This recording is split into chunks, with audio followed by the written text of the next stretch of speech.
Hello, everybody, and thank you for tuning in to our webinar with Israel. I am joined today by Michelle Roberts, who I'm sure you all know. She is Business Development Manager for the Israel Government Tourist Office. And we also have with us today Dr. Shah Shilo, who is the head of the friendly Negev Desert, which is a top destination for tourists to visit when in Israel. We're going to be hearing lots more about that later. During this webinar, we're going to run through all the marketing hooks that you can use while promoting Israel in 2023, as well as the new hotels and any new attractions, airlift updates, anything newsy coming out of the destination. We're also going to cover the destination highlights and how to sell the Negev in particular, which is dubbed the world's friendliest desert. So Shahar will be telling us more about that.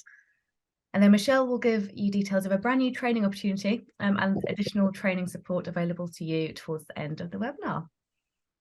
So just a question to set the scene, Michelle. Why is now a great time for agents to be updating or improving their knowledge of Israel as a tourist destination? Well, we all know it does get a little bit slow in December, although I'm not sure how much slower it's gotten this year. But with the January push coming, it is really good to get into your head exactly what Israel can offer, which is a lot. So now is a really good time to center yourself, learn a bit more. So when those calls start coming in and the people start coming into the shops and things like that, you will be ready to sell Israel with some confidence and passion. And that's why it's good time is now. Brilliant. Now, I hear you've got a new advertising campaign coming early next year. And what can you tell us about it at the moment? And what are you hoping to achieve with it? Well, our new advertising campaign is a little bit different than we've done in the past. Probably since 2014 through to right before the pandemic, our big push was the whole two cities, one break concept, which was Tel Aviv and Jerusalem, and how wonderful and easy it is to visit two completely different cities that are less than an hour apart. And that's where we really pushed it. And we had a lot of success with that. However, now, post-pandemic, or if that's a dirty word we can actually say anymore, we're going to take a more comprehensive approach. So we don't want, obviously we still have the absolutely amazing city break product, but Israel is not just a one-trick pony. We have so much to offer. And the new campaign is going to be a kind of a lighthearted look on, what is around the country. And we're just hoping to take a more comprehensive approach to how we sell Israel. Okay. And how does this campaign tie in with Israel's more general marketing themes or some of your key messages? Well, our key messages are, there's been quite a few of them. We are blessed in the fact that we're not, as I said, we're not a one-trick pony. We actually have so many different themes that people can enjoy when in Israel.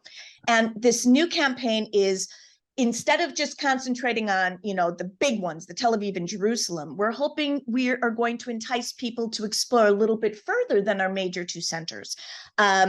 There's just so much to offer, and you don't just have to have one type of holiday when you go over there. You have just an amazing array of everything: culinary, wine, history, archaeology. It's just such a wide base of what you can enjoy.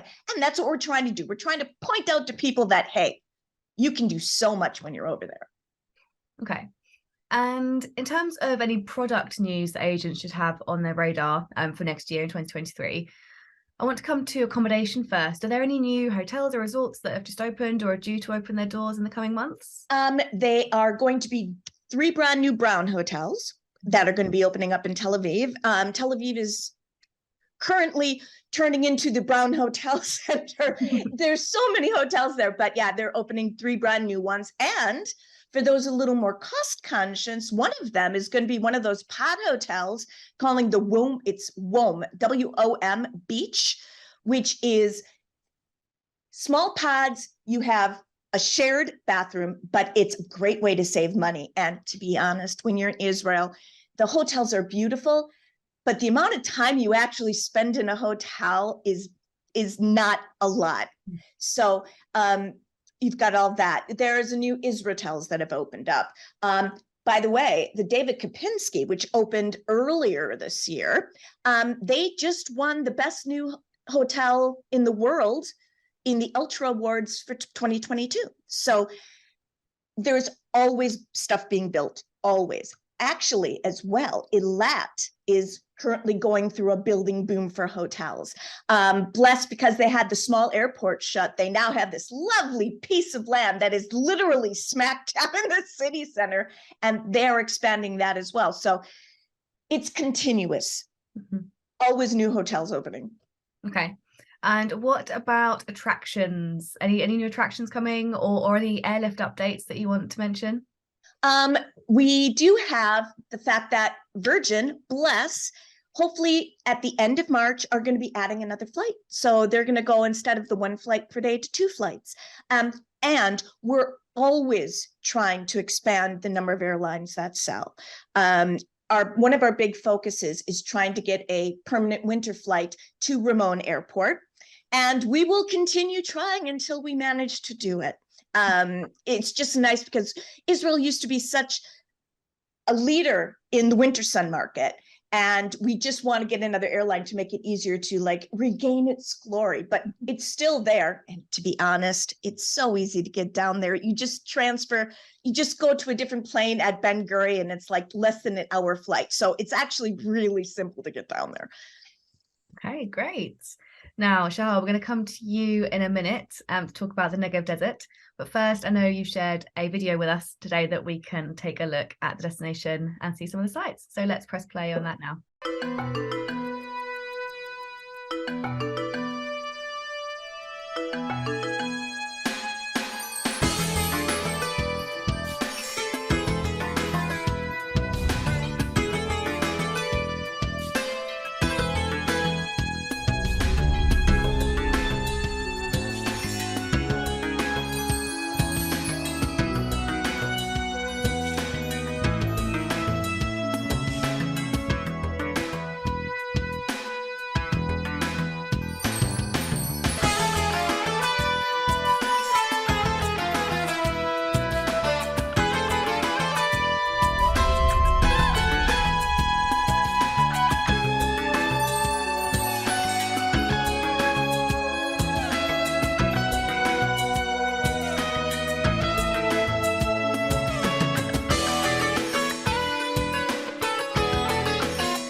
Fantastic. That looks like an incredible destination to visit, Shahar. But why has the Negev been branded the world's friendliest desert? Why is this its tagline? Well, first I should say deserts are, both frightening in a way, but very much creating curiosity. And if you're looking at something very simple, just in order to dive into the idea of the friendliest desert upon Earth, I need to remember, and I need to remind all of us, that less than 1% of the population of this globe, which is 8 billion people as we speak right now, less than 1% actually resides in deserts. That's one thing to remember. But on the other hand, at the same time, the deserts are more than 30% of the land territories around the globe, meaning there's a huge amount of deserts, but they're not that friendly because no one can actually get in, or you know what, you could get in. Getting out is a problem. So our desert is very much different. I should say it's unique due to one very simple thing. It is not only the friendliest, but it's the safest desert on the planet. And I'm going to explain in a second why. It is a very small, profound, and a very interesting compound because you can cross it from Beersheba up north, okay, the northern parts of the Negev, all the way downtown to Eilat and the Red Sea. You can actually cross that in 3 hours ride. From east to west, we're talking about 2 hours ride, meaning this is a very small desert, but Genesis land in its best when it comes to the glory of the Machteshim. The Machteshim are the geological international term for erosive craters that are created according to erosion, which is a unique geological and geomorphological phenomenon that occupies huge parts of the Negev. We're talking about the small crater, the Yerucham crater, and the Ramon crater, which are three amazing hikings. You can cross the Machtesh from one side to the other one. That goes the same in a minute. I will explain about the perfume and spice route, but still on the safe side, I need to explain we have the best rescue units, which are made of volunteers, 24/7 available to any kind of, God forbids, any problem. We have the most, I would say, entrepreneur air force in the world and in the Middle East, which is again 24/7 at the service of any problem occurring in the desert. And upon all that, we have excellent cellular coverage. Very few deserts in the world can actually bring up that flag. No cellular coverage, only satellite. We have cellular coverage in most of the desert. And on top of all of this, we have the best Western medical services in the Middle East. Now take all this together and put it in a desert. You will not find any other of the 15 deserts in the Middle East that can actually raise that flag and say, hello, guys, you can actually come here and get out safe back home. So this is the first thing to start about our desert. Put on top of that another layer, which is this is the most marked desert on the planet. I will say this slowly so anyone can easily record and profoundly understand. There's over 1,000 kilometers of marked trails and routes of jeep safaris, hiking safaris, and biking safaris, starting in 15 minutes walks, which are available for people with special needs and even wheelchairs, and ending in 3 weeks via ferrata style amazing hikes, which are really for best hikers, people who are really in very good shape. So in between those, you can choose 1 hour hikes, 5 hours hikes, half a day, 1 day, 3 days, 2 days, you just name it. And that's all over the desert. All you have to do in Israel is actually take a map, which are spread out free of charge in every room hotel or information centers, and you can actually hike the desert in an amazing winter sun, which is what we have. I'm looking outside right now. There's 21 degrees. Okay. And this is December.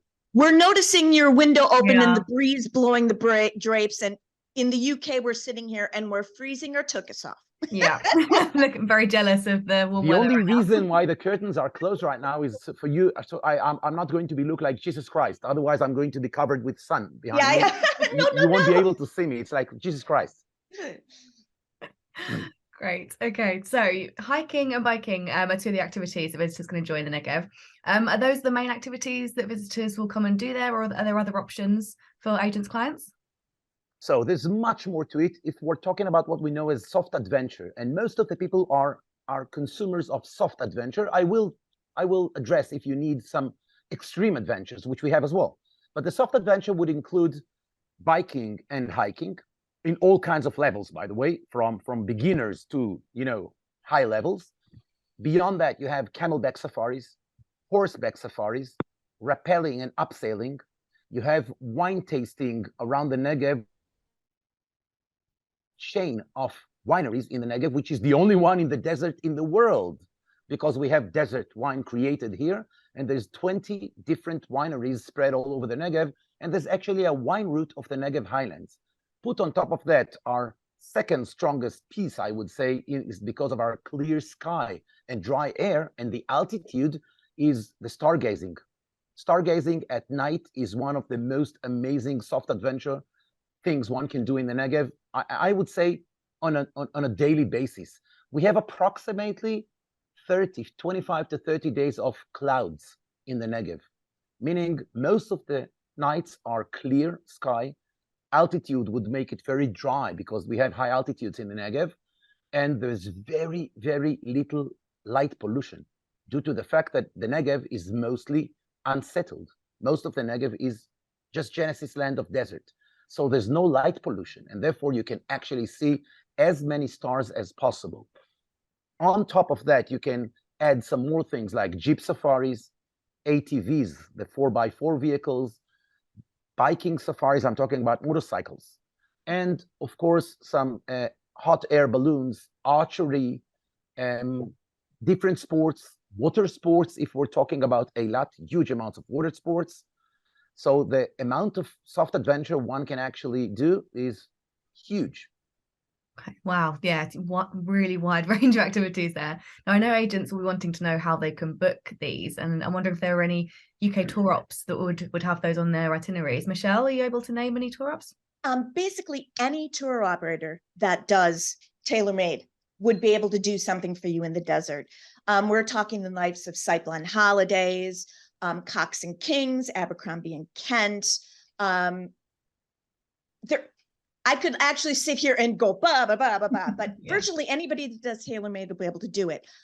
Big thing to remember though, is if you do have somebody that's requesting and you feel like you're stuck, that's what I'm here for. Send me an email, give me a phone call, and I will be happy to point anybody in the right direction to find a tour operator that can help. Brilliant. Thank you. And Shahar, I'm wondering what kind of accommodation is available in or near the desert? Are you able to highlight any trade-friendly options that agents can talk to their clients about? With pleasure. So let me start with the 5 stars deluxe hotels, which have been built in the last few years. So we have the Six Senses, the new one in Shaharut, which is awesome, amazing, really. It sits in an amazing glory, serenity of the desert in high altitude above the Arava Valley, overlooking the Edo Mountains. We have the famous Bereshit that has been there for the last 11 years, which is 5 stars deluxe at Mitzpe Ramon on the crater. And we have Kedma, which is new, 4 stars deluxe, excellent hotel, not the highest level, but less prices, by the way. It's like a Nabatean Khan. It's like a Nabatean ancient accommodation holding 163 rooms and suites with a beautiful, beautiful local spa and excellent food, like a Nabatean style accommodation. Beyond that, we have lots of smaller, I would say, private establishments in Mitzpe Ramon, 30 to 50 rooms, from youth hostels to small hotels such as Even Derech, the new one, and the Ramon Suites and the Ramon Inn, and the new beautiful Desert Garden of Ramon Desert Garden, which is higher level. We have glamping sites, which is like the glamorous camping. Lots of, I would say, beautifully designed desert tents on the outside, but on the inside you have air condition and you have beds and you have very nice. It looks like a room of a hotel, but actually built in a tent, which is in the middle of the desert in different places. You have nice new hotels in Arad. You have lots of bed and breakfast, which is a beautiful accommodation spread all over the desert. In Israel, we still use the German word Zimmer, so everybody calls this Zimmer. But actually, it's a bed and breakfast establishments, which can be 2 or 3 in a family, or sometimes 10 to 15 in local farms. We have what is known to be agroturismo, which is desert agricultural farms that hold beautifully well-designed, air-conditioned accommodation rooms, which is in the middle of the desert, and they grow vineyards and they grow sometimes olives for olive presses and oil. So all these kind of accommodations are varied. The number is 2,300 accommodation units within the Negev, and that's to exclude Dead Sea, which is over 4,000 more, and Eilat, which is 15,000 more. So if you put it all together, there's 15,000 in Eilat, there's 4,500 in the Dead Sea area, and there's 2,300 more rooms in all of these accommodations spread all over the Negev. Add on top of that one more thing, around 12,000 mattresses in camping sites. So for those who are anxious to explore the desert and actually reside in a camping site, that means a tent plus hot showers and decent bathrooms, of course, but you sleep in a big, large tent with many other people. It's like a dormitory, actually. But this is like the bottom end of Lonely Planet in the ancient times. So if you are interested in that, we have that as well. Amazing. Plenty to choose from, and I'm sure something for all different types of client as well. And can I just say one more thing? A lot of these B&Bs, they're actually going to be kibbutz. So there's a lot of kibbutzes throughout the desert. And not only do they have the kibbutz, but they have different themes. Like one of mine, and Shahar, you can tell me which one this is because I can't remember off the top of my head. There's one that actually does art courses. So you go, it is just a beautiful, beautiful buildings. And you can go and you can do pottery, you can do painting. They have all these art courses that you can go. So yeah, that's my bucket list. Yeah, Michelle is talking about a beautiful kibbutz called Neot Smadar next to Eilat. And I should add one more thing that I forgot in the it's not even an adventure. I would say this is an amazing attraction, this is, do not forget, please, the Israeli innovation, the startup nation that goes into desert agriculture. So it's not only vineyards and olive oil, we're talking about extreme desert agriculture that actually copes with the hottest conditions possible, and people are invited to visit desert agriculture, desert greenhouses, desert fields in all of the kibbutzim, and you can actually experience a great tour of 2 hours to understand some of the secrets of how to grow agriculture in the middle of the desert. Wow, that sounds truly fascinating, Shahar. Thank you. And Michelle, it's great to know that agents can come to you for any questions that they have. I also heard you have a new training opportunity available to the UK Trade. Are you able to tell us about that? Absolutely. We are now working with Travel Uni, and we have a 6-module e-learning course.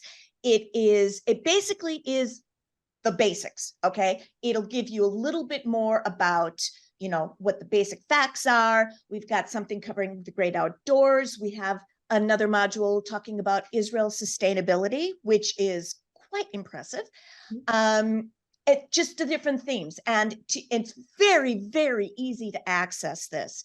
It is literally israeltravelexpert.com. Simple as that. But you'll also be able to contact me if need be, and I can always point you in the right direction. But it's so nice to have another e-learn, you know, some more e-learning options. And December is the perfect time to do it. Get that knowledge up and do it while it's quiet, because we know it is not going to be quiet in January and February. Yeah, get ready for peaks. And with that in mind, do you have any top marketing tips for agents selling Israel, looking to sell Israel in January or any time next year? The top marketing tips are just to remember that Israel is a one-stop shop for virtually any theme your clients want. We have our love. I mean, we're the Holy Land. We don't talk a lot about it for the general market, but you have to realize we're the Holy Land. People can go, and you don't even have to be religious to enjoy the Holy Land sites, because almost every single Christian site is also a place with history and archaeology. So it's fascinating that way. But you have people who want winter sun. The desert in Israel is going to give you amazing winter sun. And at the very, very minimum, if you have clients who really are foodies, you don't even have to book them a special culinary trip on a trip to Israel. They get there, they go to a restaurant, they even go to their breakfast at the hotel, and they are going to be so happy with what's on offer. The food in Israel is probably some of the best I've ever tasted in the world.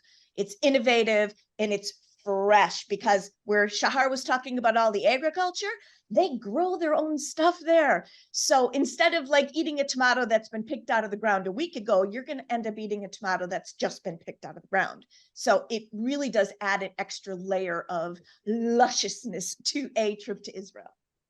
Okay, fantastic. And before we wrap up, is there anything else you think agents should know about selling Israel at the moment?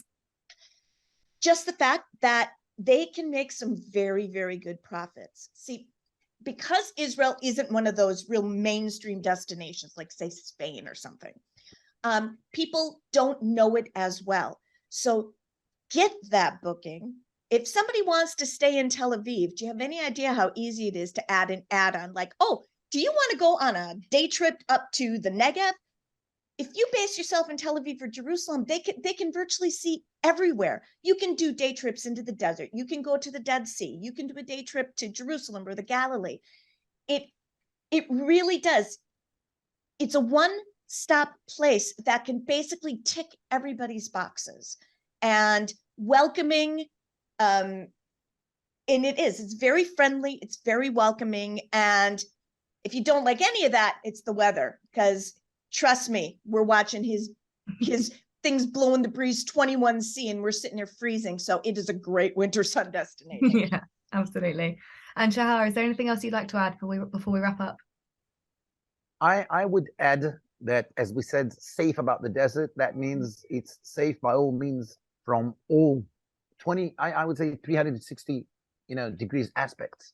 And there's people for you at any given time. and it's easy to hang around. I remember traveling the world in different places. People do speak English here. Anyone speaks Yes. English. I don't want to say any other European countries, but there are certain countries, if you don't speak the local language, take a book of Psalms and pray. That's, I mean, here, my sons, okay, everybody speaks English. Kids speaks English. Anywhere around, you'll be friendly, welcomed with your own native language, which is very easy. So yeah, I can just attest welcome. to that. This girl has been working here 14 years in February, and I know about 5 words of Hebrew. And so it is very easy to communicate with the locals, which is brilliant. Okay, fantastic. Well, thank you very much, Michelle and Shahar, for logging on today and sharing your intel. I'm sure it's been very useful for agents to learn more about Israel and, of course, get the destination and product updates from you guys. Wonderful. It has been so great seeing you and speaking with you. And thank you for everything. Okay, thank you. And Thank you thank you, very much, Shahar, for giving our little webinar here an air of professionalism that I sometimes lack. But And bringing the warm weather.